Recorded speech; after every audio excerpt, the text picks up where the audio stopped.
D'Annunzio assieme a tutte le altre statue.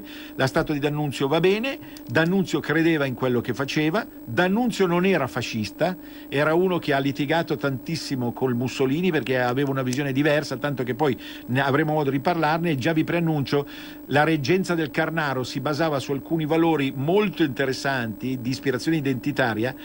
Io faccio una conferenza con Mirko Molteni, vi aspetto tutti il 26 ottobre, adesso manca un mare di tempo, ve lo ripeterò, il 26 ottobre alle ore 17:30 all'Aula Maddalena di Monza.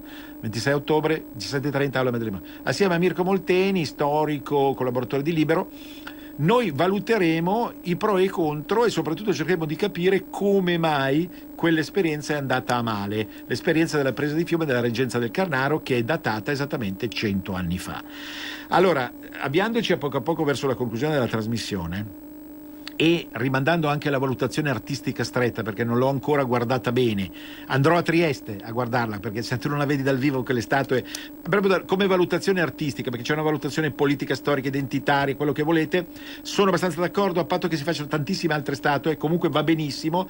D'Annunzio era un personaggio dal suo punto di vista, ci sono cose che magari non approviamo tutte, molto sincero secondo me, e poi un grande sciupatore di donne e un po' di invidia c'è. Però io adesso la cosa più importante che voglio ripetere è che dalla prossima settimana, cambiando il palinsesto in maniera totale o quasi totale, io sarò da voi, con voi, con la mia voce, dalle 12 alle 13 di sabato prossimo, già da sabato prossimo, dalle 12 alle 13, per una trasmissione che si intitolerà Arte Nord, terza pagina, e meglio ancora Cultura e Arte.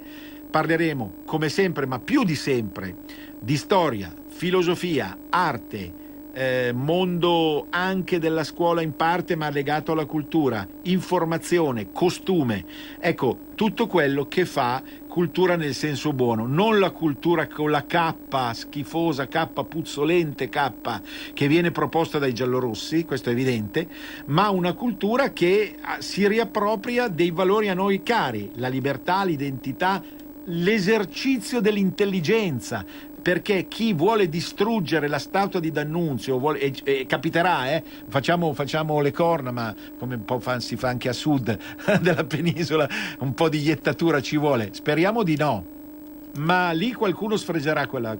Chi va a sfregiare la statua di D'Annunzio è un inculturato, ignorante puzzone, da qualsiasi parte esso possa venire e arrivare a Trieste stessa.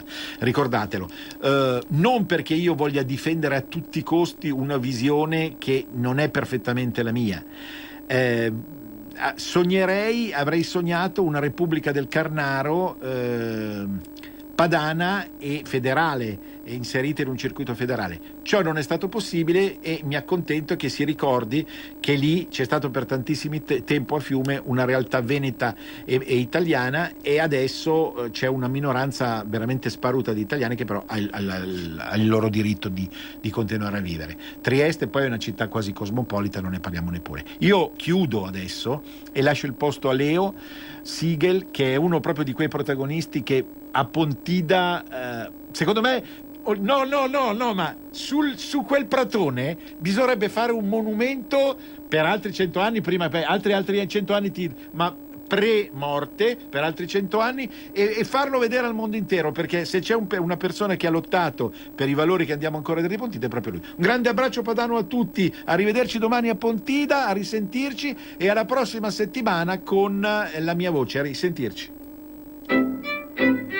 Avete ascoltato Arte Nord. Wow, che bella casa! Finalmente mi hai invitato! Chi ha parlato? Sono la Digital Radio, quella del sistema DAB+. E che ci fai qui? Non abiti nella mia auto. Ma io sono ovunque, anche in casa. Basta avere l'apparecchio giusto, con tanti contenuti